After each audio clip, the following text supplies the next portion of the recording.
का और संघर्ष का एहसास, ये 5 पैसे की कहानी है। कितने पैसे की? 5 पैसे। समय होता है, एक समय ऐसा होता है कि आप पे 1000 रुपये हो सकते हैं जेब में, एक समय 2 रुपये भी नहीं होते, वो 2 रुपये आपको बहुत बड़े लगते हैं। एक बार साहब काशीराम जी से पूछा गया था कि भाई आपके लिए सबसे सस्ती सवारी कौन सी और सबसे महंगी सवारी कौन सी? तो उन्होंने कहा सबसे सस्ती सवारी मेरे लिए हेलीकॉप्टर की, बस मुझे ऑर्डर करना होता है कि मुझे मैं लखनऊ जाना है तो लखनऊ से चला जाता हूँ, थोड़ी देर में कहता हूँ मुझे पंजाब जाना है तो पंजाब ले जाता हूँ। लेकिन एक समय वो भी था कि मेरे को साइकिल के पंचर के पैसे भी नहीं थे, तो मेरे लिए सबसे जो महंगी सवारी थी उस समय वो साइकिल की थी। लेकिन आज के परिदृश्य में सबसे सस्ती सवारी वो जो है वो हेलीकॉप्टर।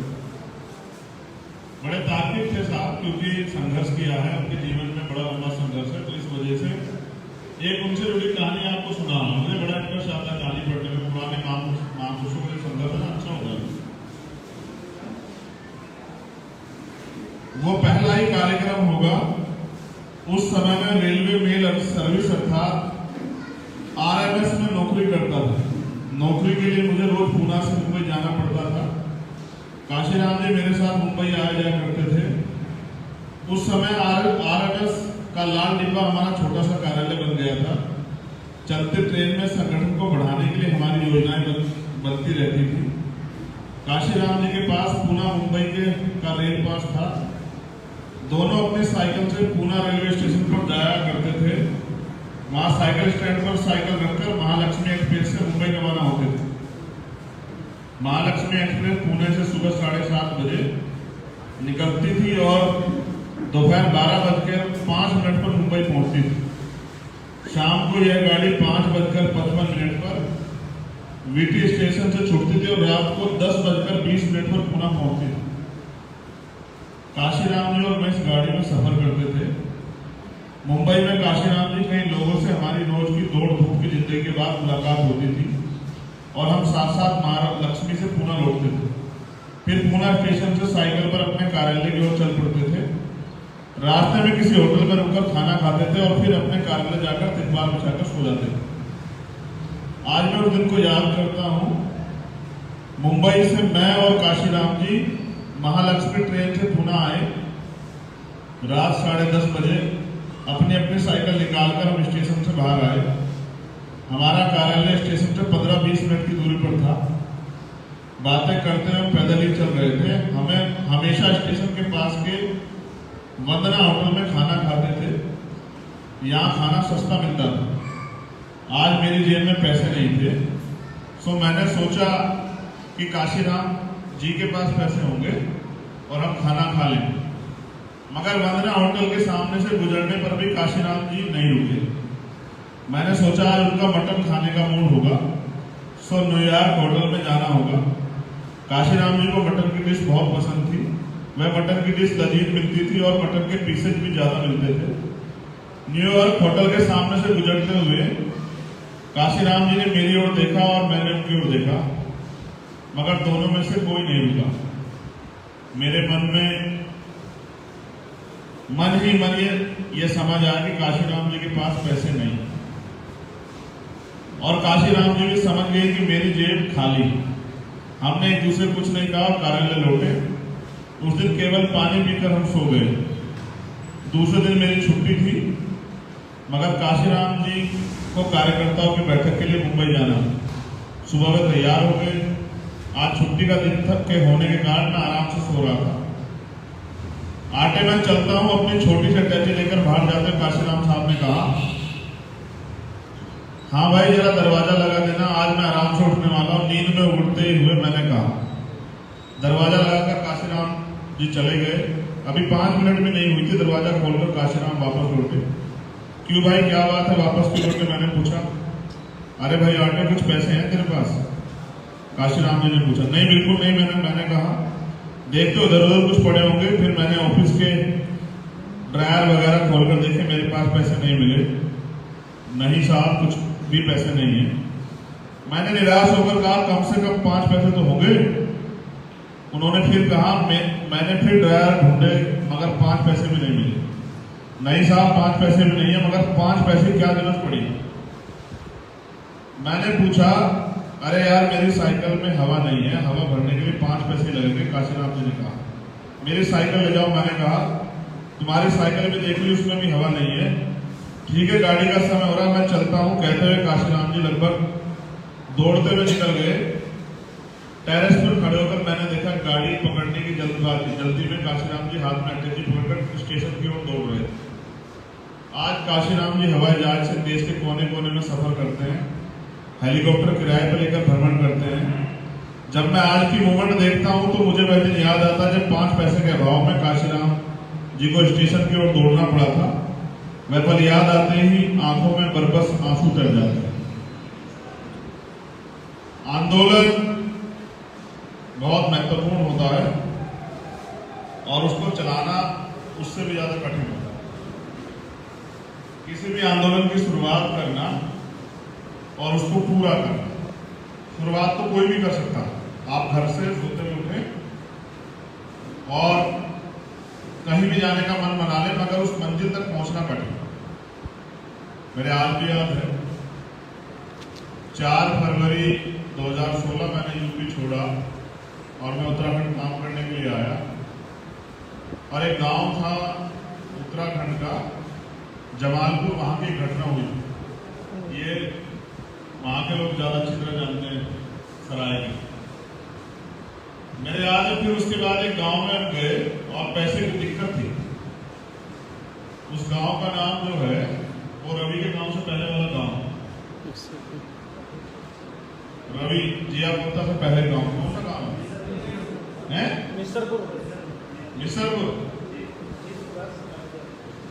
जिसमें पाठशाला चलती थी है अजीतपुर।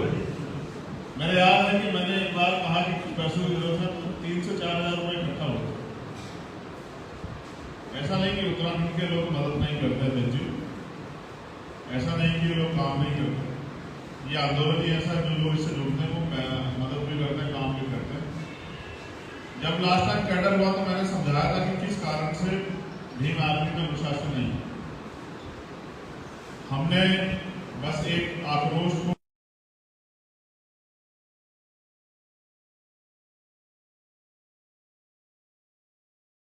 कुछ साथियों से मेरी नाराजगी भी थी, लेकिन जब वो कैडर में रहे और कैडर उन्होंने पूरा लिया तो मुझे एहसास हुआ कि गलतियां किससे भी हो सकती है, उनके जीवन में परिवर्तन हो जाए। भीम आर्मी हमारी बड़ी ताकत।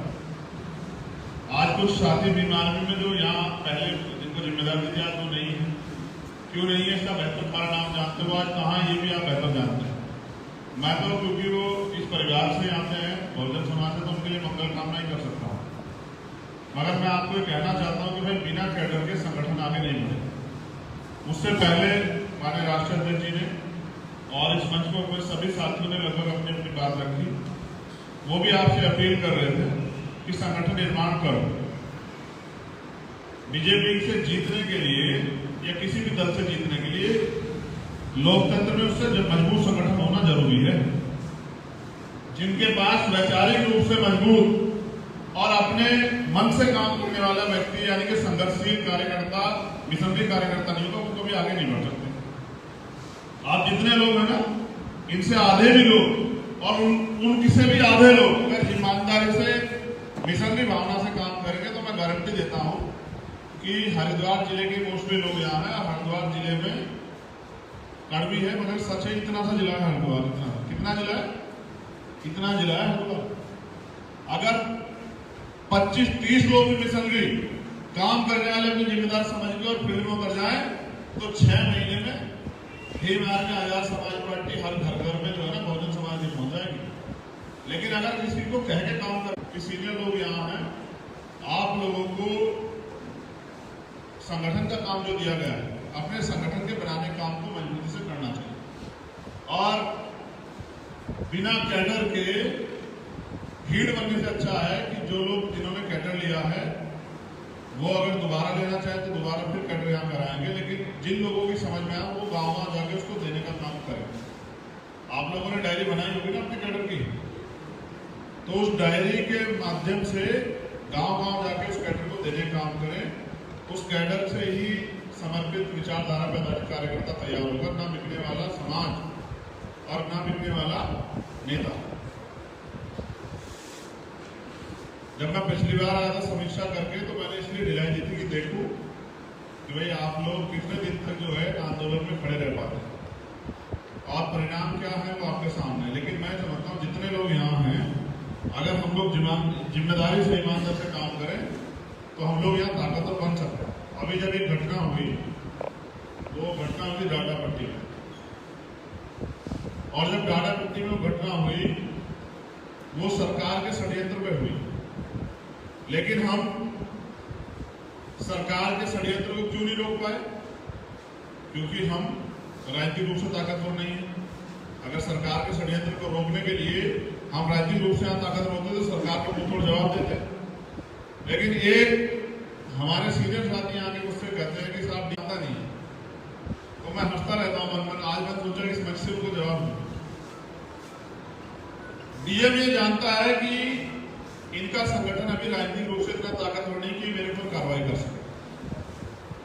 जिस दिन डीएम को एहसास हो गया, एसएसपी को, कि ये संगठन इनकी राजनीतिक ताकत से ये कल को मुझे सस्पेंड और ट्रांसफर पोस्टिंग भी करवा सकते हैं, उस दिन डीएम नहीं प्रमुख सचिव भी आपका फोन भी सुनेगा और आपकी बात। अब आपको तय करना है कब तक आप डीएम के दफ्तर के बाहर खड़े होंगे और डीएम से उम्मीद करेंगे कि वो आपको बुलाए, या फिर आप पे मौका है। डीएम जब यहाँ जिला पंचायत अध्यक्ष होता है उसका सचिव होता है DM. I am right and wrong? जिला पंचायत अध्यक्ष का सचिव तो होता है डीएम। आप मेहनत करके जिला पंचायत अध्यक्ष बना दो, वही डीएम जो आज से कार्यालय बाहर खड़े होते हैं वही आपके लिए खड़ा हो जाने लग जाएगा। आप पे तो मौका है भाई, बहुत कम समय में आपका मौका है ना। आप क्यों मांगने वाले बनना चाहते हैं? क्यों उनके हाथ फैलाने वाले, क्यों उनके दफ्तर के बाहर खड़े होने वाला बनना चाहते हैं? अगर आपको डीएम से नाराजगी है तो मालिक बनो। मालिक बनने के लिए आपको करना क्या है? अपने संगठन को मजबूत करके अपनी राजनीतिक ताकत बढ़ानी। अब विधानसभा चुनाव तो नहीं है, अब जिला पंचायत चुनाव आएंगे। पूरी ईमानदारी तब तक मेहनत करके अपने संगठन को मजबूत करो और अपना भाईचारा मजबूत करके लोगों को तैयार करो। और जब आपके पास बल होगा तो डीएम सुनेगा नहीं आपकी। डीएम तो आपके कलम से लिखे काम को करेगा। अब आप ये किसी के गांव में नाली की समस्या है, किसी के में सड़क की है, कहीं छात्रवृत्ति की है, इन सबका समाधान ये तो है कि आप डीएम से काम करवाने वाले बनो। बनोगे कैसे भाई? सामाजिक संगठन के दम पे क्या आप उससे काम करा लोगे? वो तो वो करेगा जो सरकार चाहेगी। बताओ करेगा नहीं करेगा? तो इस देश में लोकतांत्रिक व्यवस्था बाबा साहब अम्बेडकर इसलिए देके गए कि जिससे शोषित वर्ग के हाथ में भी वोट के जरिए राज आए, उनके भी कलम में ताकत आए। अब वो लेने की जिम्मेदारी आपकी है, उसको मैं तो नहीं दिला सकता अकेला। भाई अगर मीटिंग भी करने के बाद तो 10 मीटिंग आप करोगे, 10 ही मैं करूंगा। मैं 100 लोगों को प्रभावित कर दूंगा, 50 को तो करोगे। आप ईमानदार ने बताओ, कैडर के बाद कितने लोगों ने गाँव जाकर मीटिंग करें? हाथ खड़े करो, डाटा दूंगा। सोच समझ के हाथ खड़े करना। जो लोग हाथ खड़े करें डाटा चेक करवाऊंगा। अभी देखो 2 लोग हैं, 3। अब एक इनके देखिए आपने बात करके एक ही टीम हो गई गांव की। एक ही गांव में हो ना? हाँ, एक ही गांव की टीम है। बताओ बाकी सब लोग, ये नीरज है, बाकी सब लोग क्या करते हो भाई? तुम्हारा काम कौन करेगा? बीजेपी वाले हैं या कांग्रेस वाले? कौन करेगा तुम्हारा काम? बताओ। तुम्हारा और चाहते तुम्हारी बहुत बड़ी बड़ी है, ये भी होना चाहिए, ये भी होना चाहिए। कैसे हो जाएगा भाई? बताओ जरा। काम तो तुम अपना करते नहीं हो, मकान घर तुम अपना मजबूत कर नहीं रहे हो और कह रहे हैं कि हमें इसमें जो है घर ये हमारा मजबूत हो जाएगा, इसको सुंदर बनना चाहिए, इसमें हम लोग रहें। कैसे रहोगे भाई जब आप संगठन काम नहीं करते हो? तो इसलिए भीम आर्मी आजाद समाज पार्टी में कुछ बदलाव जो है हम लोगों ने तय किए हैं। इसलिए मैंने राष्ट्रीय अध्यक्ष से कहा कि आप भी आ जाओ, हम लोग बैठ के अच्छे निर्णय लेते हैं। मुझे ऐसा लगता है कि भीम आर्मी के कमजोर होने से हमारा राजनीतिक दल भी यहाँ आगे नहीं बढ़ पा रहा है। भीम आर्मी को मजबूत करना पड़ेगा, क्योंकि बड़ा संगठन हमारा भीम आर्मी, हमारी पहचान भीम आर्मी। जब हमारा संगठन मजबूत हो जाएगा, हम पे समर्पित कार्यकर्ता होंगे, मुझे लगता है कि हमारा आंदोलन आगे बढ़ेगा। और जब हम पे समर्पित कार्यकर्ता नहीं, टिकाऊ कार्यकर्ता होंगे तो चुनाव के समय वो थोड़े थोड़े पैसे में बिक जाएंगे, फिर उसका खामियाजा राजनीतिक दल को भी भुगतना पड़ेगा। तो विचारधारा संघर्ष के आधार पर तो भीम आर्मी तैयार है, राजनीतिक दल तो तैयार हो रहा है। तो जिन लोगों ने कैडर लिया था वो हाथ खड़े एक बार कर ले, मैं देखूं जरा कि यहाँ वो लोग कैसा काम कर रहे हैं। हरिद्वार के कैडर में जो लोग थे,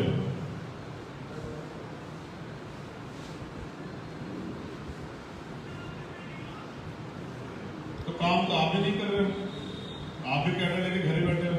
खाली कैडर से काम थोड़ा चलेगा।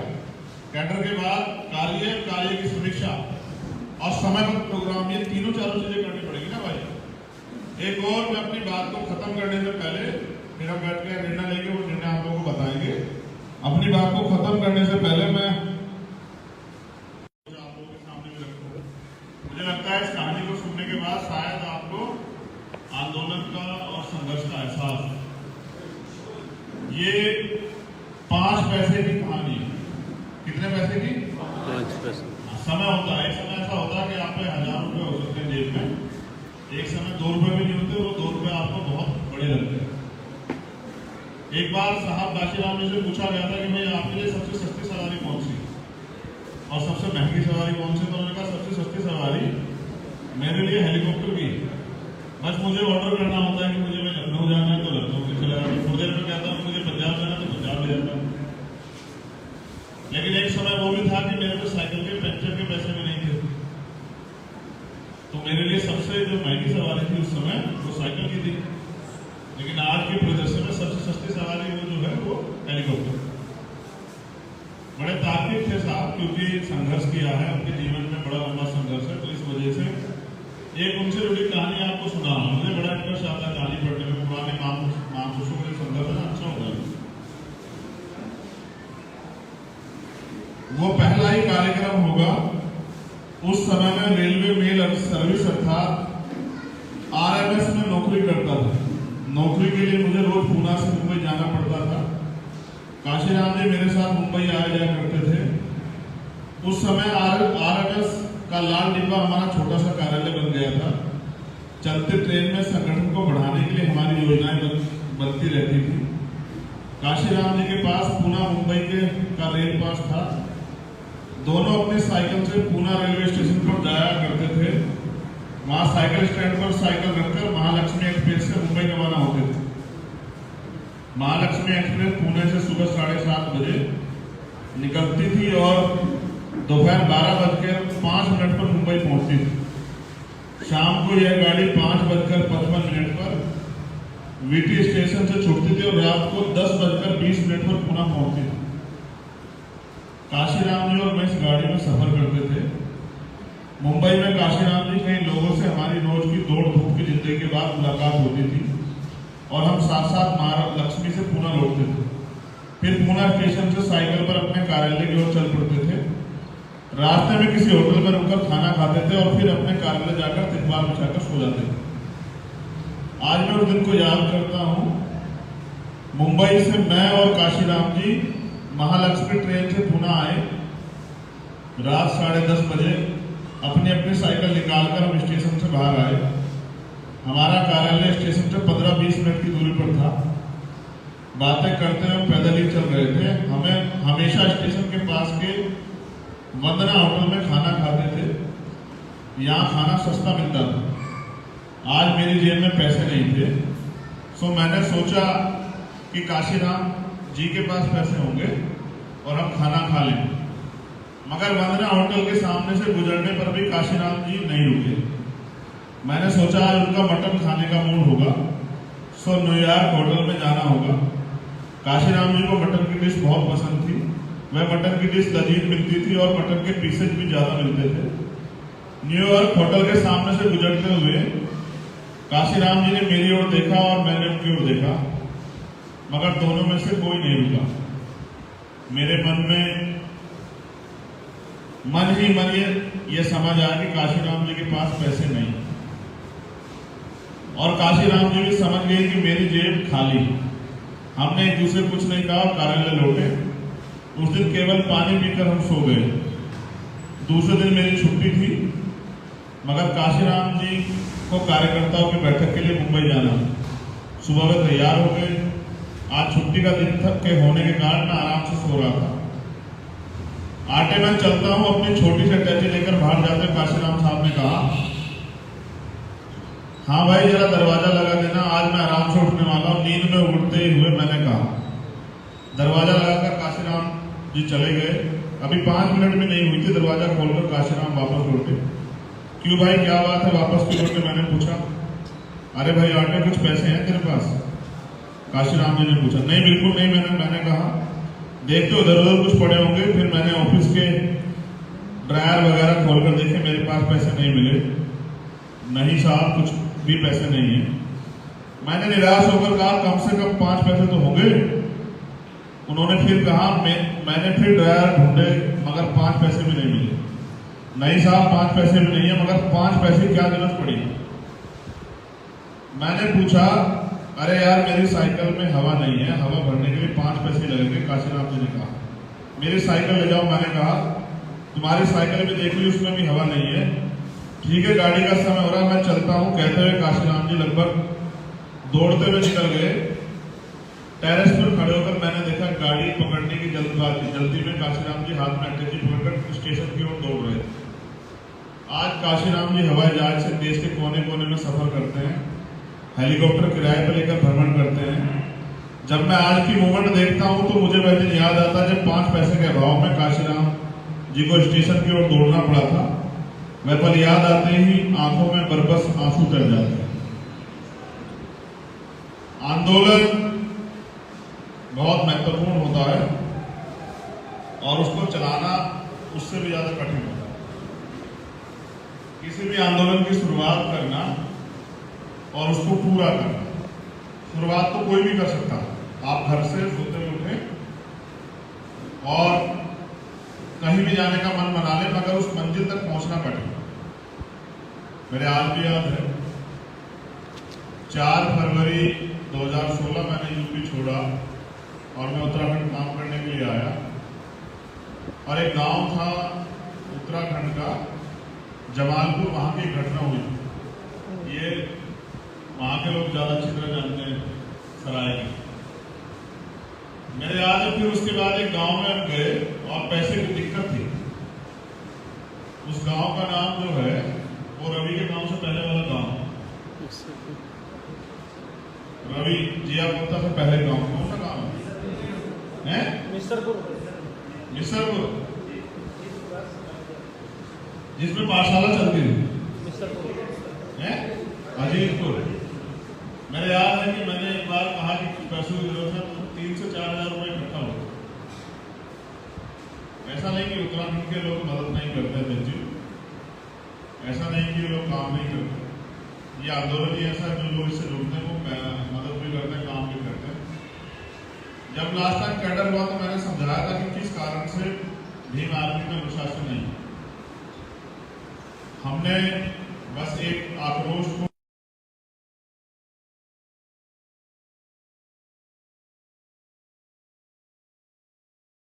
कुछ साथियों से मेरी नाराजगी भी थी, लेकिन जब वो कैडर में रहे और कैडर उन्होंने पूरा लिया तो मुझे एहसास हुआ कि गलतियां किसी से भी हो सकती है, उनके जीवन में परिवर्तन हो जाए। भीम आर्मी हमारी बड़ी ताकत। आज कुछ साथी भीम आर्मी में जो यहाँ पहले जिनको जिम्मेदारी दी आज वो नहीं है।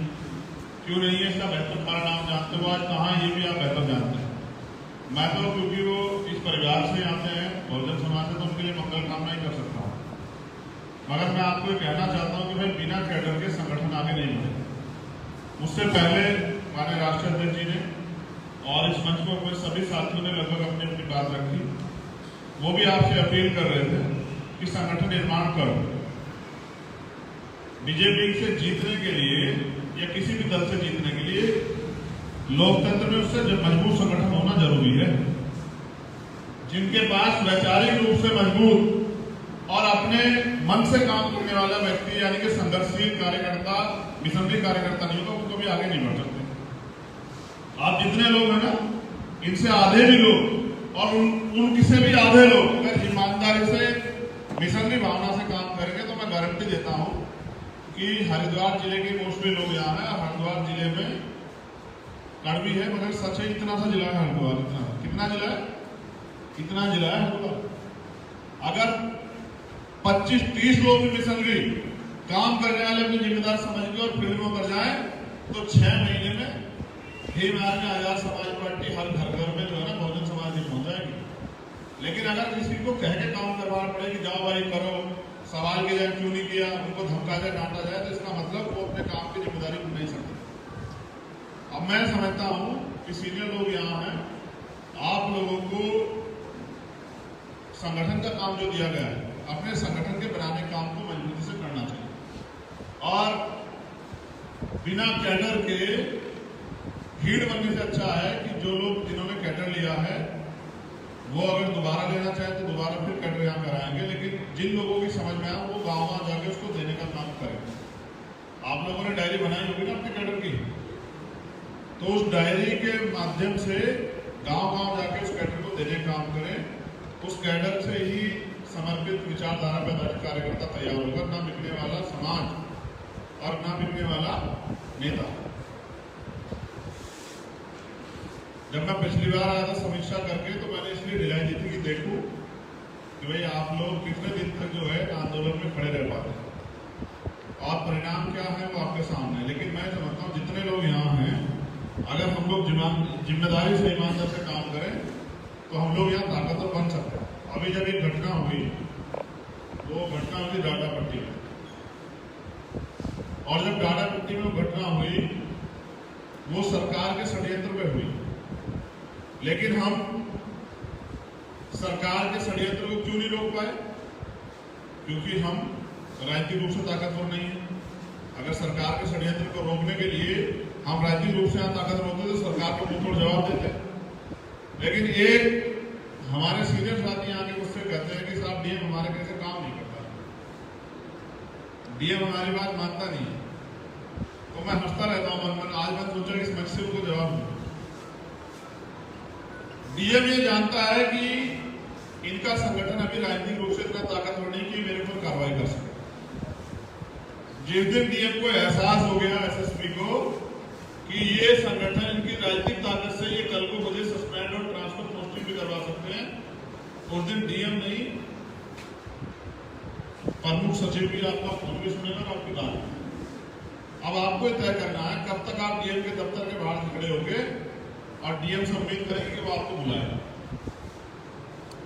या फिर आप में मौका है। डीएम जब यहाँ जिला पंचायत अध्यक्ष होता है उसका सचिव होता है DM. I am right and wrong? जिला पंचायत अध्यक्ष का सचिव तो होता है डीएम। आप मेहनत करके जिला पंचायत अध्यक्ष बना दो, वही डीएम जो आज से कार्यालय बाहर खड़े होते हैं वही आपके लिए खड़ा हो जाने लग जाएगा। आप पे तो मौका है भाई, बहुत कम समय में आपका मौका है ना। आप क्यों मांगने वाले बनना चाहते हैं, क्यों उनके हाथ फैलाने वाले, क्यों उनके दफ्तर के बाहर खड़े होने वाला बनना चाहते हैं? अगर आपको डीएम से नाराजगी है तो मालिक बनो। मालिक बनने के लिए आपको करना क्या है? अपने संगठन को मजबूत करके अपनी राजनीतिक ताकत बढ़ानी। अब विधानसभा चुनाव तो नहीं है, अब जिला पंचायत चुनाव आएंगे। पूरी ईमानदारी तब तक मेहनत करके अपने संगठन को मजबूत करो और अपना भाईचारा मजबूत करके लोगों को तैयार करो। और जब आपके पास बल होगा तो डीएम सुनेगा नहीं आपकी, डीएम तो आपके कलम से लिखे काम को करेगा।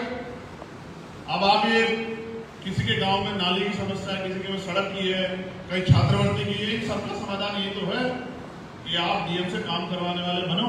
बनोगे कैसे भाई? सामाजिक संगठन के दम पे क्या आप उससे काम करा लोगे? वो तो वो करेगा जो सरकार चाहेगी। बताओ करेगा नहीं करेगा? तो इस देश में लोकतांत्रिक व्यवस्था बाबा साहब अम्बेडकर इसलिए देके गए कि जिससे शोषित वर्ग के हाथ में भी वोट के जरिए राज आए, उनके भी कलम में ताकत आए। अब वो लेने की जिम्मेदारी आपकी, उसको मैं तो नहीं दिला सकता अकेला। भाई अगर मीटिंग भी करने के बाद तो 10 मीटिंग आप करोगे, 10 ही मैं करूंगा। मैं 100 लोगों को प्रभावित कर दूंगा, 50 को तो करोगे। आप ईमानदार से बताओ कैडर के बाद कितने लोगों ने गाँव जाकर मीटिंग करें? हाथ खड़े करो, डाटा लूंगा। सोच समझ के हाथ खड़े करना। जो लोग हाथ खड़े करें डाटा चेक करवाऊंगा। अभी देखो 2 लोग हैं, 3। अब एक दिन इनके देखे देखे आपने बात करके एक ही टीम हो गई गाँव की। एक ही गाँव में हो ना? हाँ, एक ही गाँव की टीम है। बताओ बाकी सब लोग, ये नीरज है, बाकी सब लोग क्या करते हो भाई? तुम्हारा काम कौन करेगा? बीजेपी वाले हैं या कांग्रेस वाले? कौन करेगा तुम्हारा काम? बताओ। तुम्हारा और चाहते तुम्हारी बहुत बड़ी बड़ी है, ये भी होना चाहिए, ये भी होना चाहिए। कैसे हो जाएगा भाई? बताओ जरा। काम तो तुम अपना करते नहीं हो। घर तुम अपना मजबूत कर नहीं रहे और कह रहे हैं कि हमें इसमें जो है घर ये हमारा मजबूत हो जाएगा, इसको सुंदर बनना चाहिए, इसमें हम लोग रहें। कैसे रहोगे भाई जब आप संगठन काम नहीं करते हो? तो इसलिए भीम आर्मी आजाद समाज पार्टी में कुछ बदलाव जो है हम लोगों ने तय किए हैं। इसलिए मैंने राष्ट्रीय अध्यक्ष से कहा कि भाई आप भी आ जाओ, हम लोग बैठ के अच्छे निर्णय लेते हैं। मुझे ऐसा लगता है कि भीम आर्मी के कमजोर होने से हमारा राजनीतिक दल भी यहाँ आगे नहीं बढ़ पा रहा है। भीम आर्मी को मजबूत करना पड़ेगा, क्योंकि बड़ा संगठन हमारा भीम आर्मी, हमारी पहचान भीम आर्मी। जब हमारा संगठन मजबूत हो जाएगा, हम पे समर्पित कार्यकर्ता होंगे, मुझे लगता है कि हमारा आंदोलन आगे बढ़ेगा। और जब हम पे समर्पित कार्यकर्ता नहीं, बिकाऊ कार्यकर्ता होंगे, तो चुनाव के समय वो थोड़े थोड़े पैसे में बिक जाएंगे, फिर उसका खामियाजा राजनीतिक दल को भी भुगतना। तो विचारधारा संघर्ष के आधार पर तो भीम आर्मी तैयार है, राजनीतिक दल तो तैयार हो रहा है। तो जिन लोगों ने कैडर लिया था वो हाथ खड़े एक बार कर ले, मैं देखूं जरा कि यहाँ वो लोग कैसा काम कर रहे हैं। हरिद्वार के कैडर में जो लोग थे,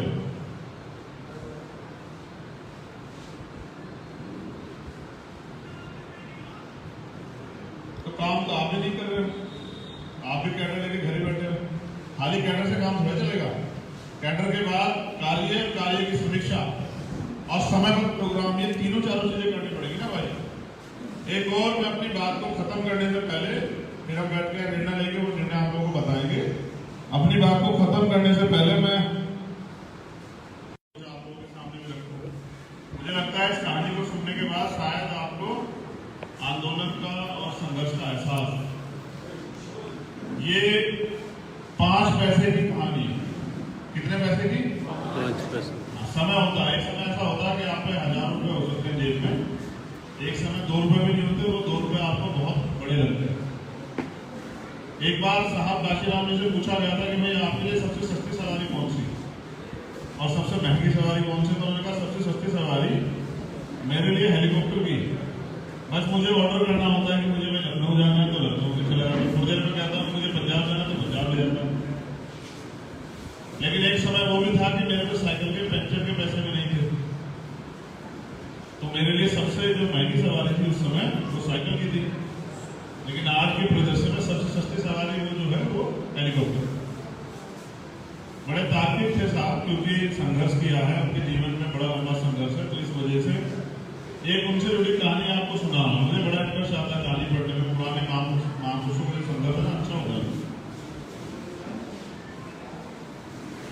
वो पहला ही कार्यक्रम होगा उस समय में रेलवे मेल सर्विस अर्थात आरएमएस में नौकरी करता था। नौकरी के लिए मुझे रोज पूना से मुंबई जाना पड़ता था। काशीराम जी मेरे साथ मुंबई आया जाया करते थे। उस समय आरएमएस का लाल डिब्बा हमारा छोटा सा कार्यालय बन गया था। चलते ट्रेन में संगठन को बढ़ाने के लिए हमारी योजनाएं बनती रहती थी। काशीराम जी के पास पूना मुंबई का रेल पास था। दोनों अपने साइकिल से पूना रेलवे स्टेशन पर जाया करते थे। वहां साइकिल स्टैंड पर साइकिल रखकर महालक्ष्मी एक्सप्रेस से मुंबई रवाना होते थे। महालक्ष्मी एक्सप्रेस पुणे से सुबह 7:30 बजे निकलती थी और दोपहर 12:05 पर मुंबई पहुंचती थी। शाम को यह गाड़ी 5:55 पर वीटी स्टेशन से छूटती थी और रात को 10:20 पर पुणे पहुंचती थी। काशीराम जी और मैं इस गाड़ी में सफर करते थे। मुंबई में काशीराम जी कई लोगों से हमारी रोज की दौड़ धूप की जिंदगी के बाद मुलाकात होती थी और हम साथ साथ महालक्ष्मी से पुणे लौटते थे। फिर पुणे स्टेशन से साइकिल पर अपने कार्यालय की ओर चल पड़ते थे।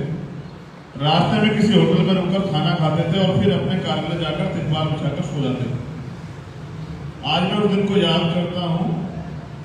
मुंबई से मैं और काशीराम जी महालक्ष्मी ट्रेन से पुणे आए। रात 10:30 बजे अपनी अपनी साइकिल निकालकर हम स्टेशन से बाहर आए। हमारा कार्यालय स्टेशन से 15-20 मिनट की दूरी पर था। बातें करते हुए पैदल ही चल रहे थे। हमें हमेशा स्टेशन के पास के वंदना होटल में खाना खाते थे। यहाँ खाना सस्ता मिलता था। आज मेरी जेब में पैसे नहीं थे, सो मैंने सोचा कि काशीराम जी के पास पैसे होंगे और हम खाना खा लेंगे। मगर वंदना होटल के सामने से गुजरने पर भी काशीराम जी नहीं रुके। मैंने सोचा आज उनका मटन खाने का मूड होगा, सो न्यूयॉर्क होटल में जाना होगा। काशीराम जी को मटन की डिश बहुत पसंद थी। वह मटन की डिश लजीज मिलती थी और मटन के पीसेज भी ज्यादा मिलते थे। न्यूयॉर्क होटल के सामने से गुजरते हुए काशीराम जी ने मेरी ओर देखा और मैंने उनकी ओर देखा, मगर दोनों में से कोई नहीं रुका। मेरे मन ही मन ये समझ आया कि काशीराम जी के पास पैसे नहीं, और काशीराम जी भी समझ गए कि मेरी जेब खाली। हमने एक दूसरे कुछ नहीं कहा और कार्यालय लौटे। उस दिन केवल पानी पीकर हम सो गए। दूसरे दिन मेरी छुट्टी थी, मगर काशीराम जी को कार्यकर्ताओं की बैठक के लिए मुंबई जाना। सुबह वे तैयार हो गए। आज छुट्टी का दिन तक के होने के कारण मैं आराम से सो रहा था। आटे में चलता हूं, अपनी छोटी सी अटैची लेकर बाहर जाते काशीराम साहब ने कहा, हाँ भाई जरा दरवाजा लगा देना, आज मैं आराम से उठने वाला हूं। नींद में उठते ही हुए मैंने कहा। दरवाजा लगाकर काशीराम जी चले गए। अभी 5 मिनट भी नहीं हुई थी, दरवाजा खोलकर काशीराम वापस लौटे। क्यों भाई क्या बात है, वापस क्यों लौटे? मैंने पूछा। अरे भाई आटे कुछ पैसे हैं तेरे पास? काशीराम जी ने पूछा। नहीं बिल्कुल नहीं, मैंने कहा। देखते उधर उधर कुछ पड़े होंगे। फिर मैंने ऑफिस के ड्रायर वगैरह खोलकर देखे, मेरे पास पैसे नहीं मिले। नहीं साहब कुछ भी पैसे नहीं है। मैंने निराश होकर कहा कम से कम 5 पैसे तो होंगे। उन्होंने फिर कहा, मैंने फिर ड्रायर ढूंढे मगर 5 पैसे भी नहीं मिले। नहीं साहब 5 पैसे भी नहीं है, मगर 5 पैसे क्या जरूरत पड़ी? मैंने पूछा, अरे यार मेरी साइकिल में हवा नहीं है, हवा भरने के लिए 5 पैसे लगेंगे। काशीराम जी ने कहा, मेरी साइकिल ले जाओ। मैंने कहा, तुम्हारी साइकिल में देख ली, उसमें भी हवा नहीं है। ठीक है गाड़ी का समय हो रहा है, मैं चलता हूँ। कहते हुए काशीराम जी लगभग दौड़ते हुए निकल गए। टेरेस पर खड़े होकर मैंने देखा गाड़ी पकड़ने की जल्दी में काशीराम जी हाथ में अटैची पकड़कर स्टेशन की ओर दौड़ रहे थे। आज काशीराम जी हवाई जहाज से देश के कोने कोने में सफर करते हैं, हेलीकॉप्टर किराए पर लेकर भ्रमण करते हैं। जब मैं आज की मूवमेंट देखता हूं तो मुझे वह दिन याद आता है जब 5 पैसे के अभाव में काशीराम जी को स्टेशन की ओर दौड़ना पड़ा था। वह पल याद आते ही आंखों में बरबस आंसू तर जाते हैं। आंदोलन बहुत महत्वपूर्ण होता है और उसको चलाना उससे भी ज्यादा कठिन होता है। किसी भी आंदोलन की शुरुआत करना और उसको पूरा करना, शुरुआत तो कोई भी कर सकता है। आप घर से सोते हुए उठे और कहीं भी जाने का मन बना ले, मगर उस मंजिल तक पहुंचना कठिन। मेरे आज भी याद है 4 फरवरी 2016 मैंने यूपी छोड़ा और मैं उत्तराखंड काम करने के लिए आया। और एक गांव था उत्तराखंड का जमालपुर, वहां की घटना हुई। ये वहां के लोग ज्यादा अच्छी तरह जानते हैं सराय की। मेरे याद है फिर उसके बाद एक गांव में हम गए और पैसे की दिक्कत थी।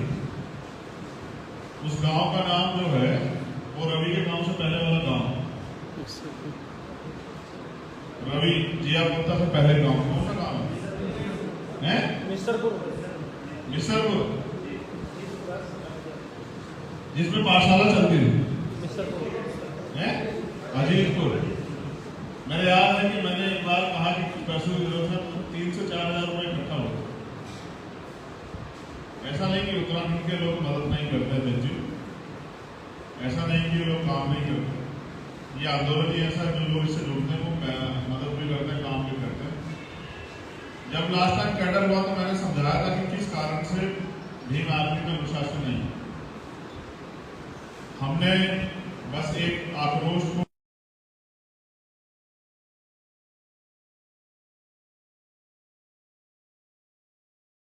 कुछ साथियों से मेरी नाराजगी भी थी, लेकिन जब वो कैडर में रहे और कैडर उन्होंने पूरा लिया तो मुझे एहसास हुआ कि गलतियां किसी से भी हो सकती है, उनके जीवन में परिवर्तन हो जाए। भीम आर्मी हमारी बड़ी ताकत। आज कुछ साथी भीम आर्मी में जो यहाँ पहले जिनको जिम्मेदारी दी आज वो नहीं है। क्यों नहीं है इसका बेहतर नाम जानते हो, आज कहाँ ये भी आप बेहतर जानते हैं। मैं तो क्योंकि वो इस परिवार से आते हैं, बहुजन समाज से, तो उनके लिए मंगल कामना ही कर सकता हूँ। मगर मैं आपको ये कहना चाहता हूँ कि भाई बिना कैडर के संगठन आगे नहीं बढ़े। उससे पहले माननीय राष्ट्रीय अध्यक्ष जी ने और इस मंच पर सभी साथियों ने लगभग अपनी अपनी बात रखी। वो भी आपसे अपील कर रहे थे कि संगठन निर्माण करो। बीजेपी से जीतने के लिए या किसी भी दल से जीतने के लिए लोकतंत्र में उससे मजबूत संगठन होना जरूरी है। जिनके पास वैचारिक रूप से मजबूत और अपने मन से काम करने वाला व्यक्ति यानी कि संघर्षशील कार्यकर्ता, मिशनरी कार्यकर्ता नहीं होगा, वो कभी आगे नहीं बढ़ सकते। आप जितने लोग हैं ना, इनसे आधे भी लोग और उनकी से भी आधे लोग अगर ईमानदारी से मिशनरी भावना से काम करेंगे तो मैं गारंटी देता हूं कि हरिद्वार जिले के मोस्टली लोग यहाँ हैं। और हरिद्वार जिले में कड़वी है मगर सच है, इतना सा जिला है हरिद्वार, कितना जिला है, इतना जिला है हरिद्वार। अगर 25-30 लोग भी मिशनरी काम करने वाले अपनी जिम्मेदार समझ के और फील्ड में उतर जाए तो 6 महीने में भीमहार में आजाद समाज पार्टी हर घर में जो है ना बहुजन समाज में पहुंच जाएगी। लेकिन अगर किसी को कह के काम करवाना पड़े कि जाओ भाई करो, सवाल के जाए क्यों नहीं किया, उनको धमका जाए, डांटा जाए, तो इसका मतलब वो अपने काम की जिम्मेदारी को नहीं सकते। अब मैं समझता हूं कि सीनियर लोग यहाँ हैं, आप लोगों को संगठन का काम जो दिया गया है अपने संगठन के बनाने काम को मजबूती से करना चाहिए। और बिना कैडर के भीड़ बनने से अच्छा है कि जो लोग जिन्होंने कैडर लिया है वो अगर दोबारा लेना चाहे तो दोबारा फिर कैडर यहाँ कराएंगे। लेकिन जिन लोगों की समझ में आया वो गाँव जाके उसको देने का काम करें। आप लोगों ने डायरी बनाई होगी ना अपने कैडर की, तो उस डायरी के माध्यम से गांव जाके उस कैडर को देने का काम करें। उस कैडर से ही समर्पित विचारधारा पे आधारित कार्यकर्ता तैयार होगा, ना बिकने वाला समाज और ना बिकने वाला नेता। जब मैं पिछली बार आया था समीक्षा करके तो मैंने इसलिए ढिलाई दी थी कि देखो कि भाई आप लोग कितने दिन तक जो है आंदोलन में खड़े रह पाते हैं और परिणाम क्या है वो आपके सामने है। लेकिन मैं समझता हूँ जितने लोग यहाँ हैं, अगर हम लोग जिम्मेदारी से ईमानदार से काम करें तो हम लोग यहाँ ताकतवर बन सकते हैं। अभी जब एक घटना हुई, वो घटना हुई डाडापट्टी में, और जब डाडापट्टी में वो घटना हुई वो सरकार के षड्यंत्र में हुई। लेकिन हम सरकार के षड्यंत्र को क्यों नहीं रोक पाए? क्योंकि हम राजनीतिक रूप से ताकतवर नहीं है। अगर सरकार के षड्यंत्र को रोकने के लिए हम राजनीतिक रूप से यहाँ ताकतवर होते तो सरकार को मुंहतोड़ जवाब देते। लेकिन एक हमारे सीनियर साथी यहाँ के मुझसे कहते हैं कि साहब डीएम हमारे कैसे काम नहीं करता, डीएम हमारी बात मानता नहीं है। तो मैं हंसता रहता हूँ मन। आज मैं सोचा कि इस मैसेज को जवाब दूं। डीएम ये जानता है कि इनका संगठन अभी राजनीतिक रूप से इतना ताकतवर नहीं कि मेरे पर कार्रवाई कर सके। जिस दिन डीएम को एहसास हो गया एसएसपी को कि ये संगठन इनकी राजनीतिक ताकत से ये कल को मुझे सस्पेंड और ट्रांसफर पोस्टिंग भी करवा सकते हैं, उस दिन डीएम नहीं प्रमुख सचिव भी आपका फोन भी सुनेगा और आपकी बात। अब आपको तय करना है कब तक आप डीएम के दफ्तर के बाहर खड़े होंगे और डीएम से उम्मीद करेंगे कि वो आपको बुलाए, या फिर आप में मौका है। डीएम जब यहाँ जिला पंचायत अध्यक्ष होता है उसका सचिव होता है DM. I am right and wrong? जिला पंचायत अध्यक्ष का सचिव तो होता है डीएम। आप मेहनत करके जिला पंचायत अध्यक्ष बना दो, वही डीएम जो आज इसके कार्यालय बाहर खड़े होते हैं वही आपके लिए खड़ा हो जाने लग जाएगा। आप पे तो मौका है भाई, बहुत कम समय में आप पे मौका है ना। आप क्यों मांगने वाले बनना चाहते हैं, क्यों जाके हाथ फैलाने वाले, क्यों उनके दफ्तर के बाहर खड़े होने वाला बनना चाहते हैं? अगर आपको डीएम से नाराजगी है तो मालिक बनो। मालिक बनने के लिए आपको करना क्या है? अपने संगठन को मजबूत करके अपनी राजनीतिक ताकत बढ़ानी। अब विधानसभा चुनाव तो नहीं है, अब जिला पंचायत चुनाव आएंगे। पूरी ईमानदारी तब तक मेहनत करके अपने संगठन को मजबूत करो और अपना भाईचारा मजबूत करके लोगों को तैयार करो। और जब आपके पास बल होगा तो डीएम सुनेगा नहीं आपकी, डीएम तो आपके कलम से लिखे काम को करेगा। अब आप ये किसी के गांव में नाली की समस्या है, किसी के में सड़क की है, कहीं छात्रवृत्ति की है, इन सबका समाधान ये तो है कि आप डीएम से काम करवाने वाले बनोगे कैसे? भाई सामाजिक संगठन के दम पे क्या आप उससे काम करा लोगे? वो तो वो करेगा जो सरकार चाहेगी। बताओ करेगा नहीं करेगा?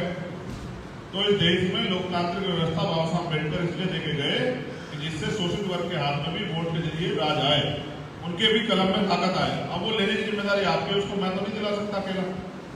भाई अगर मीटिंग भी करने के बाद 10 मीटिंग आप करोगे, 10 ही मैं करूंगा। मैं 100 लोगों को प्रभावित कर दूंगा, 50 को तो करोगे। आप ईमानदार ने बताओ, कैडर के बाद कितने लोगों ने गाँव जाकर मीटिंग करें? हाथ खड़े करो, डाटा दूंगा, सोच समझ के हाथ खड़े करना। जो लोग हाथ खड़े करें डाटा चेक करवाऊंगा। अभी देखो 2 लोग हैं, 3, अब एक इनकी देखिए आप लोग बात कर रही है, एक ही टीम होगी गाँव की, एक ही गाँव में हो ना? हाँ, एक ही गाँव की टीम है। बताओ बाकी सब लोग, ये नीरज है, बाकी सब लोग क्या करते हो? भाई तुम्हारा काम कौन करेगा? बीजेपी वाले हैं या कांग्रेस वाले? कौन करेगा तुम्हारा काम? बताओ। तुम्हारा और चाहते तुम्हारी बहुत बड़ी बड़ी है, ये भी होना चाहिए, ये भी होना चाहिए। कैसे हो जाएगा भाई बताओ जरा? काम तो तुम अपना करते नहीं हो, मकान घर तुम अपना मजबूत कर नहीं रहे हो और कह रहे हैं कि हमें इसमें जो है घर ये हमारा मजबूत हो जाएगा, इसको सुंदर होना चाहिए, इसमें हम लोग रहेंगे। कैसे रहोगे भाई जब आप संगठन काम नहीं करते हो? तो इसलिए भीम आर्मी आजाद समाज पार्टी में कुछ बदलाव जो है हम लोगों ने तय किए हैं। इसलिए मैंने राष्ट्रीय अध्यक्ष से कहा कि भाई आप भी आ जाओ, हम लोग बैठ के अच्छे निर्णय लेते हैं। मुझे ऐसा लगता है कि भीम आर्मी के कमजोर होने से हमारा राजनीतिक दल भी यहाँ आगे नहीं बढ़ पा रहा है। भीम आर्मी को मजबूत करना पड़ेगा, क्योंकि बड़ा संगठन हमारा भीम आर्मी, हमारी पहचान भीम आर्मी। जब हमारा संगठन मजबूत हो जाएगा, हम पे समर्पित कार्यकर्ता होंगे, मुझे लगता है कि हमारा आंदोलन आगे बढ़ेगा। और जब हम पे समर्पित कार्यकर्ता नहीं, बिकाऊ कार्यकर्ता होंगे, तो चुनाव के समय वो थोड़े थोड़े पैसे में बिक जाएंगे, फिर उसका खामियाजा राजनीतिक दल को भी भुगतना पड़ेगा। तो विचारधारा संघर्ष के आधार पर तो भीम आर्मी तैयार है, राजनीतिक दल तो तैयार हो रहा है। तो जिन लोगों ने कैडर लिया था वो हाथ खड़े एक बार कर ले, मैं देखूं जरा कि यहाँ वो लोग कैसा काम कर रहे हैं। हरिद्वार के कैडर में जो लोग थे,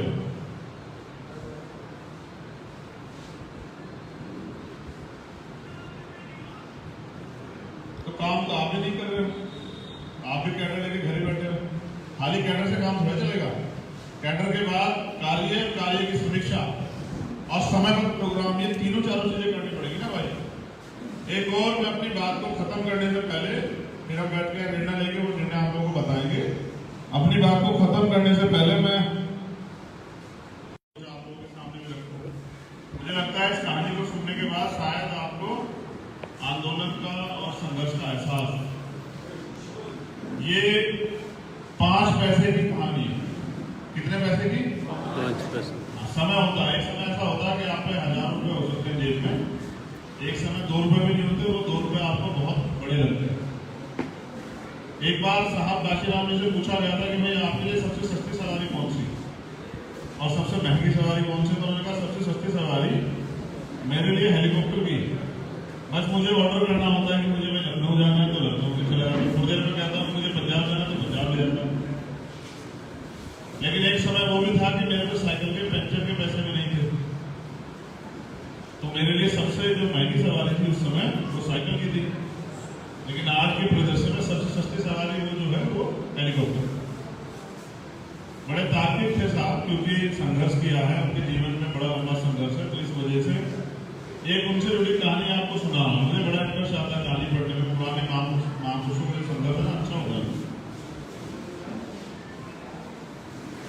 वो पहला ही कार्यक्रम होगा उस समय में रेलवे मेल सर्विस अर्थात RMS में नौकरी करता था। नौकरी के लिए मुझे रोज पूना से मुंबई जाना पड़ता था। काशीराम जी मेरे साथ मुंबई आया जाया करते थे। उस समय RMS का लाल डिब्बा हमारा छोटा सा कार्यालय बन गया था। चलते ट्रेन में संगठन को बढ़ाने के लिए हमारी योजनाएं बनती रहती थी। काशीराम जी के पास पूना मुंबई का रेल पास था। दोनों अपने साइकिल से पूना रेलवे स्टेशन पर जाया करते थे। वहां साइकिल स्टैंड पर साइकिल रखकर महालक्ष्मी एक्सप्रेस से मुंबई रवाना होते थे। महालक्ष्मी एक्सप्रेस पुणे से सुबह 7:30 बजे निकलती थी और दोपहर 12:05 पर मुंबई पहुंचती थी। शाम को यह गाड़ी 5:55 पर वीटी स्टेशन से छूटती थी और रात को 10:20 पर पुणे पहुंचती थी। काशीराम जी और मैं इस गाड़ी में सफर करते थे। मुंबई में काशीराम जी कई लोगों से हमारी रोज की दौड़ धूप की जिंदगी के बाद मुलाकात होती थी और हम साथ साथ महालक्ष्मी से पुणे लौटते थे।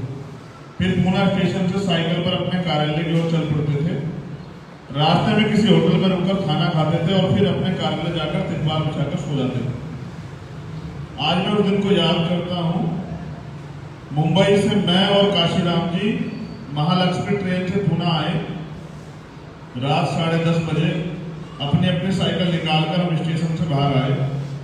हमारा कार्यालय स्टेशन से 15-20 मिनट की दूरी पर था।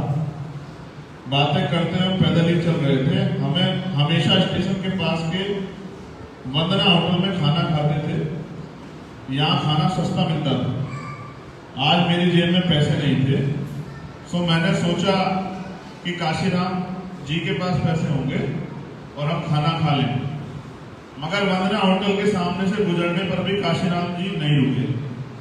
मैंने सोचा आज उनका मटन खाने का मूड होगा, सो न्यूयॉर्क होटल में जाना होगा। काशीराम जी को मटन की डिश बहुत पसंद थी। वह मटन की डिश लजीज मिलती थी और मटन के पीसेज भी ज्यादा मिलते थे। न्यूयॉर्क होटल के सामने से गुजरते हुए काशीराम जी ने मेरी ओर देखा और मैंने उनकी ओर देखा, मगर दोनों में से कोई नहीं रुका। मेरे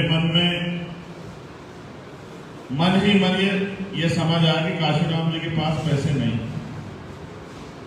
और काशीराम जी भी समझ गए कि मेरी जेब खाली। हमने एक दूसरे कुछ नहीं कहा और कार्यालय लौटे।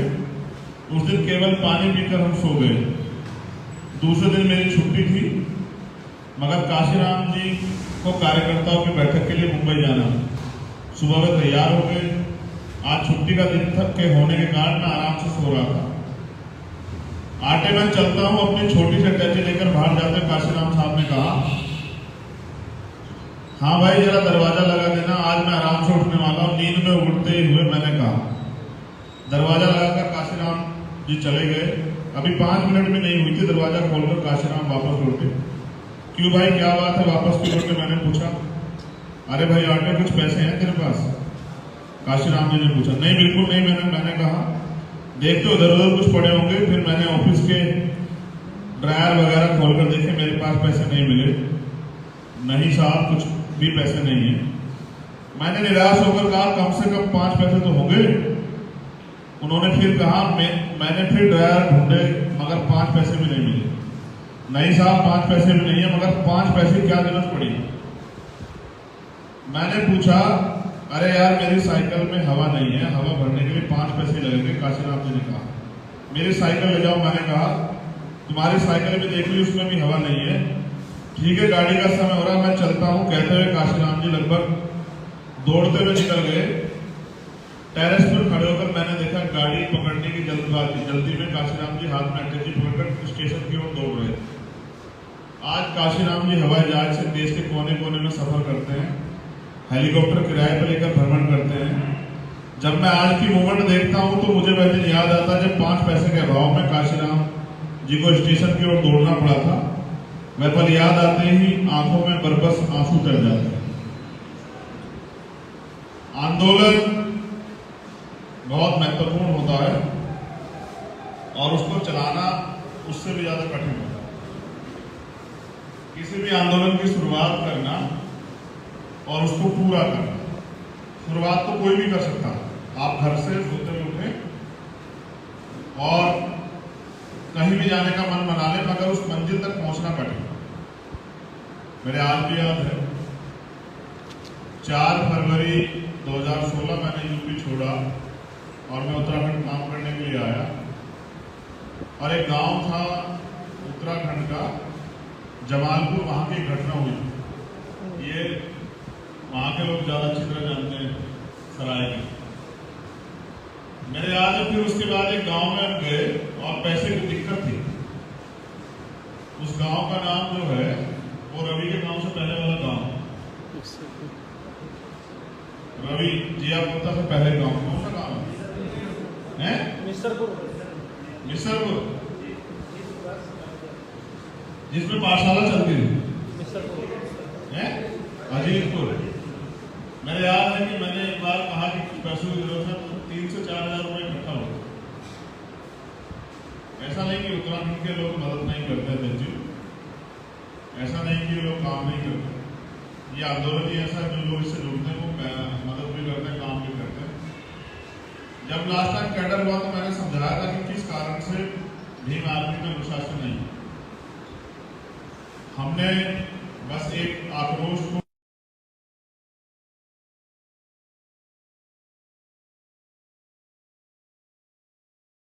कुछ साथियों से मेरी नाराजगी भी थी, लेकिन जब वो कैडर में रहे और कैडर उन्होंने पूरा लिया तो मुझे एहसास हुआ कि गलतियां किन से भी हो सकती है, उनके जीवन में परिवर्तन हो जाए।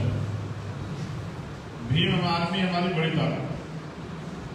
आज कुछ साथी भीम आर्मी में जो यहाँ पहले जिनको जिम्मेदारी दी आज वो नहीं है। क्यों नहीं है इसका बेहतर हमारा नाम जानते हो, आज कहाँ ये भी आप बेहतर जानते हैं। मैं तो क्योंकि वो इस परिवार से आते हैं, बहुजन समाज से, तो उनके लिए मंगल कामना ही कर सकता हूँ। मगर मैं आपको ये कहना चाहता हूँ कि भाई बिना कैडर के संगठन आगे नहीं बढ़े। उससे पहले माननीय राष्ट्रीय अध्यक्ष जी ने और इस मंच पर हुए सभी साथियों ने लगभग अपनी अपनी बात रखी। वो भी आपसे अपील कर रहे थे कि संगठन निर्माण करो। बीजेपी से जीतने के लिए या किसी भी दल से जीतने के लिए लोकतंत्र में उससे जब मजबूत संगठन होना जरूरी है। जिनके पास वैचारिक रूप से मजबूत और अपने मन से काम करने वाला व्यक्ति यानी कि संघर्षशील कार्यकर्ता, मिशनरी कार्यकर्ता नहीं होगा, वो कभी आगे नहीं बढ़ सकते। आप जितने लोग हैं ना, इनसे आधे भी लोग और उन किसी भी आधे लोग अगर ईमानदारी से मिशनरी भावना से काम करेंगे तो मैं गारंटी देता हूं कि हरिद्वार जिले के मोस्टली लोग यहाँ हैं। हरिद्वार जिले में कड़वी है मगर सच है, इतना सा जिला है हरिद्वार। इतना कितना जिला है? इतना जिला है हरिद्वार। अगर 25-30 लोग भी मिशनरी काम करने वाले अपनी जिम्मेदार समझ के और फील्ड में उतर जाए तो 6 महीने में भीम आर्मी आजाद समाज पार्टी हर घर में जो है ना बहुजन समाज की पहुंच जाएगी। लेकिन अगर किसी को कह के काम करवाना पड़े कि जाओ भाई करो, सवाल किया जाए क्यों नहीं किया, उनको धमका जाए, डांटा जाए, तो इसका मतलब वो अपने काम की जिम्मेदारी नहीं सकते। अब मैं समझता हूं कि सीनियर लोग यहाँ हैं, आप लोगों को संगठन का काम जो दिया गया है अपने संगठन के बनाने काम को मजबूती से करना चाहिए। और बिना कैडर के भीड़ बनने से अच्छा है कि जो लोग जिन्होंने कैडर लिया है वो अगर दोबारा लेना चाहे तो दोबारा फिर कैडर यहाँ कराएंगे। लेकिन जिन लोगों की समझ में आए वो गाँव जाके उसको देने का काम करेंगे। आप लोगों ने डायरी बनाई होगी ना अपने कैडर की, तो उस डायरी के माध्यम से गाँव जाके उस कैडर को देने का काम करें। उस कैडर से ही समर्पित विचारधारा पे आधारित कार्यकर्ता तैयार होगा, ना बिकने वाला समाज और ना बिकने वाला नेता। जब मैं पिछली बार आया था समीक्षा करके तो मैंने इसलिए ढिलाई दी थी कि देखो कि भाई आप लोग कितने दिन तक जो है आंदोलन में खड़े रह पाते हैं और परिणाम क्या है वो आपके सामने है। लेकिन मैं समझता हूँ जितने लोग यहाँ हैं, अगर हम लोग जिम्मेदारी से ईमानदारी से काम करें तो हम लोग यहाँ ताकतवर बन सकते हैं।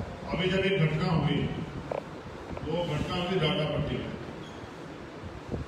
और जब डाडापट्टी में वो घटना हुई वो सरकार के षड्यंत्र पे हुई। लेकिन हम सरकार के षड्यंत्र को क्यों नहीं रोक पाए? क्योंकि हम राजनीतिक रूप से ताकतवर नहीं है। अगर सरकार के षड्यंत्र को रोकने के लिए हम राजनीतिक रूप से यहाँ ताकतवर होते तो सरकार को मुंह तोड़ जवाब देते। लेकिन एक हमारे सीनियर साथी यहाँ के मुझसे कहते हैं कि साहब डीएम हमारे कैसे काम नहीं करता, डीएम हमारी बात मानता नहीं है। तो मैं हंसता रहता हूँ मन मन। आज मैं सोचा कि इस मंच से उनको जवाब दूं। डीएम ये जानता है कि इनका संगठन अभी राजनीतिक रूप से इतना ताकतवर नहीं कि मेरे पर कार्रवाई कर सके। जिस दिन डीएम को एहसास हो गया एसएसपी को कि ये संगठन इनकी राजनीतिक ताकत से ये कल को मुझे सस्पेंड और ट्रांसफर पोस्टिंग भी करवा सकते हैं, उस दिन डीएम नहीं प्रमुख सचिव भी आपका फोन भी सुनेगा और आपकी बात। अब आपको तय करना है कब तक आप डीएम के दफ्तर के बाहर खड़े होंगे और डीएम से उम्मीद करेंगे कि वो आपको बुलाए, या फिर आप में मौका है डीएम जब यहाँ जिला पंचायत अध्यक्ष होता है उसका सचिव होता है DM. I am right and wrong? जिला पंचायत अध्यक्ष का सचिव तो होता है डीएम। आप मेहनत करके जिला पंचायत अध्यक्ष बना दो, वही डीएम जो आज से कार्यालय बाहर खड़े होते हैं वही आपके लिए खड़ा हो जाए, लग जाएगा। आप पे तो मौका है भाई, बहुत कम समय में आप पे मौका है ना।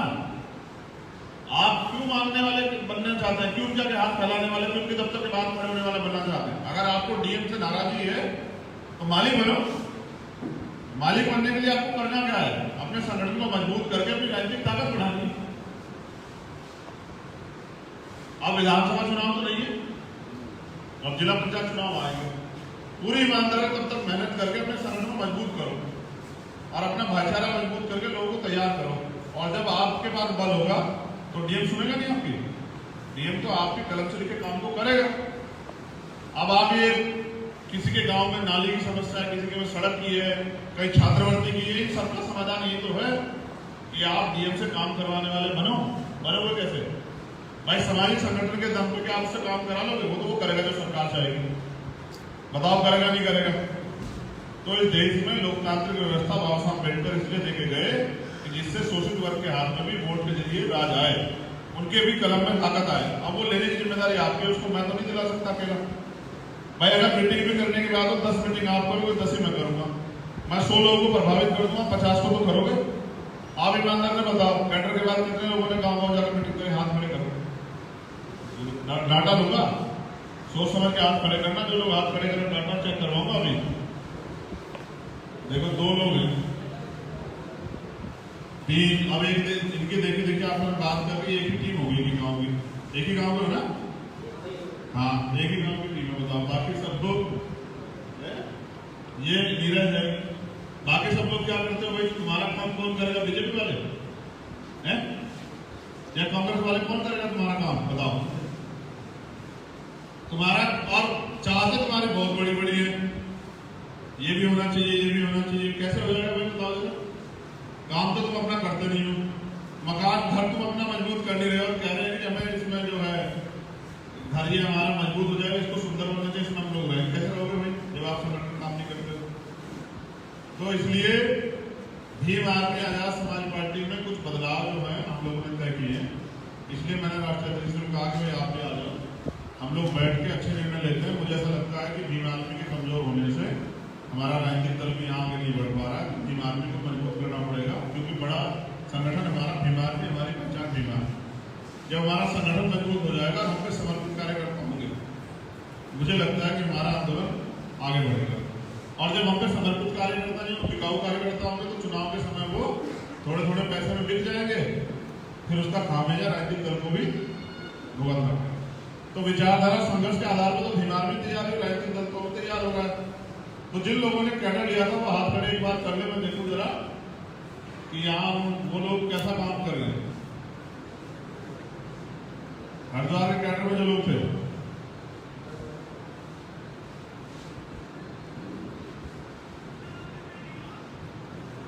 तो काम तो आप भी नहीं कर रहे हो, आप भी कैडर लेके घर ही बैठे हो। खाली कैडर से काम थोड़ा चलेगा। कैडर के बाद कार्य की समीक्षा और समय पर प्रोग्राम, ये तीनों चारों चीजें करनी पड़ेगी ना भाई। एक और मैं अपनी बात को खत्म करने से पहले फिर हम बैठ के निर्णय